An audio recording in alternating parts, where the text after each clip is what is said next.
ভাই, বাড়িতে 3.5 লাখ টাকা মতো ক্যাশ আছে। ভাবছি অল্টো বা এসপ্রেসোর মতো কোনো একটা গাড়ি নিয়ে নিই। অনেক দিনের ইচ্ছে, নিজের একখানা গাড়ি হয়ে যাবে। আরে ভাই, 3.5 লাখ টাকা যখন ক্যাশ আছে আর 2 লাখ টাকা লোন নিয়ে নে। গাড়ি তো আর বারবার কিনবি না। ওই টাকাতে ওয়াগনারের বেস মডেল এসে যাবে। ওই গাড়িতে স্পেসও বেশি, ফ্যামিলি নিয়ে ভালোভাবে বসতে পারবি। কি এই ছোট গাড়ির পিছনে পড়ে আছিস? আরে ঠিক কথা বলেছে তো। যাই তাড়াতাড়ি করে লোনের ব্যাপারটা জেনে আসি। ভাই, ঠিক করেছি, ওয়াগনারের টপ মডেলটাই আমি নেব। বাজেট আর ফ্যামিলি কার হিসেবে দারুণ। আরে ভাই, যে টাকায় তুই এই টপ মডেল ওয়াগনার নিবি, তাতে আর 1.5 লাখ টাকা বাড়ালে তুই ব্যালেনো, অল্টোজ, i20 বেস মডেল পেয়ে যাবি। ওতে তুই ভালো স্পেস, প্রিমিয়াম হ্যাশব্যাক, ভালো স্পিকারও পাবি। আরে লোকে সম্মান করবে। তার বদলে তুই এখন বসে বসে ট্যাক্সি চালাবি। হ্যাঁ। ঠিক কথা বলেছে তো। ব্যালেনোর সাজেশনটা কিন্তু দারুণ ছিল। আরে কি দুর্দান্ত গাড়ি। একটু বাজেটটা বাড়াতে হলো। 11 লাখ টাকায় মিড ভেরিয়েন্টটা পেয়ে গেছি, কিন্তু মডার্ন যা যা ফিচার দরকার একটা গাড়িতে সব পেয়ে গেছি আমি। এটাই নেবো এবার।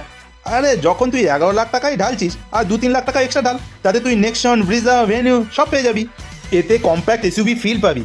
উঁচু গাড়ি, অফরোডে যা, পাহাড়ে চড়া, যেখানে খুশি যা। তা না এখন হ্যাশব্যাগের পিছনে পড়ে আছিস। হ্যাঁ। ঠিক কথা বলেছে তো। ভাই, নেক্সনটা পছন্দ হলো না, কিন্তু তোর এই যে কম্প্যাক্ট এসইউভি গাড়ির আইডিয়াটা, ওটা দারুণ।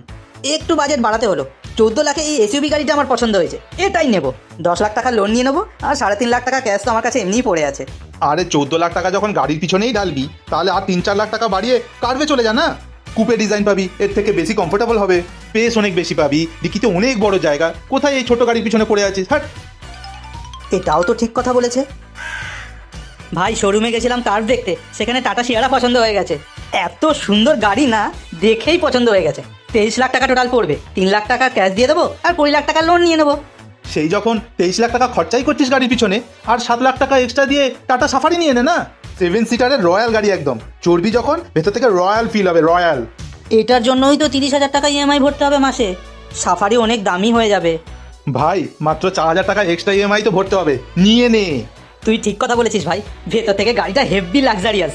আরে একবার ভেবে দেখ, 7 সিটার লাক্সারিয়াস গাড়ি, কখনো মা বাবা গ্রাম থেকে এলো, সবাই মিলে একসাথে ঘুরতে বেরোতে পারবি। আরে টাকা চিন্তা কি করছিস? দিনে 2 কাপ কম চা খাবি, তাতেই দেখবি তোর ইএমআই এর টাকা উঠে গেছে। তুই ঠিক বলেছিস ভাই, কোথায় আমি অল্টো নিয়ে বোকা হচ্ছিলাম, তুই আমাকে সঠিক রাস্তা দেখিয়ে একদম সাফারি কিনে ছাড়লি। এই জন্য তো তোকে বলি, কোনো প্রবলেম হলে আমার কাছে আসবি, আমি সব সময় তোকে সঠিক রাস্তা দেখাবো। ঠিক বলেছিস ভাই, চা খেয়ে আসি।